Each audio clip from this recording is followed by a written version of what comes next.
Hi guys, my name is Wangongare and I want to welcome you once again to the Financial Education Tips with Patasco. So today we are going to be discussing general financial tips, and the topic that I'm going to be so specific on is financial goal setting. I know, sounds exciting, right? Because I remember if you're like me or most people, I'm sure we are many, we normally sit down the beginning of the year, we're like, 2020 goals, yeah? As in everyone does that. You talk about family, education, school, career, finances, and this video is specifically focusing on financial goals, yeah?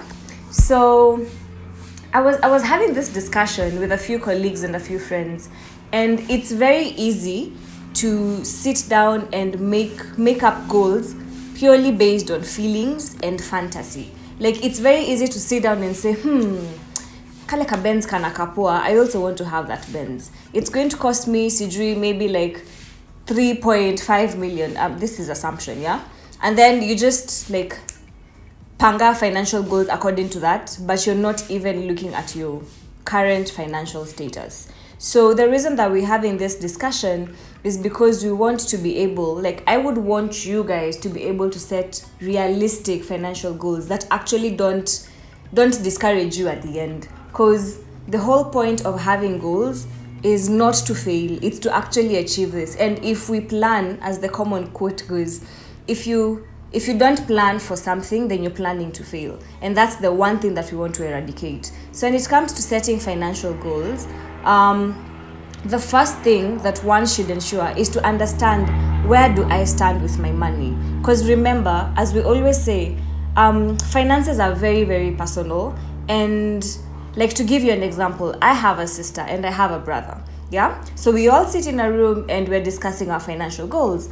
I'm in a different financial state, my sister's in a different financial state, and my brother's in a different financial state. So there's no way that we are going to say, my goal is to be able to what? Maybe my goal is to be able to buy my first car. Then I have my sister who is in university. As in, like, realistically, she can't say that she has the same goals as me to purchase a car. And the truth here is because we are not in the same financial scale. So the same thing comes to you. When you're setting your financial goals, it's you can do it alone. You can involve your friends into it. Like, do whatever pleases you. But it's very important to remember, if you choose to do this activity as a group, you need to be very, very grounded and respect yourself by being truthful to yourself.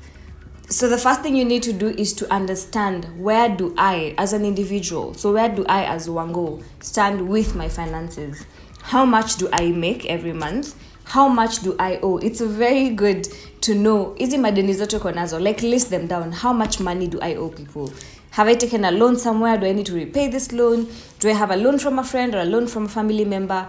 How much is it, and when am I planning to pay? So you need to consider all those things so that you can be able to have a holistic figure of the actual amount that you actually have.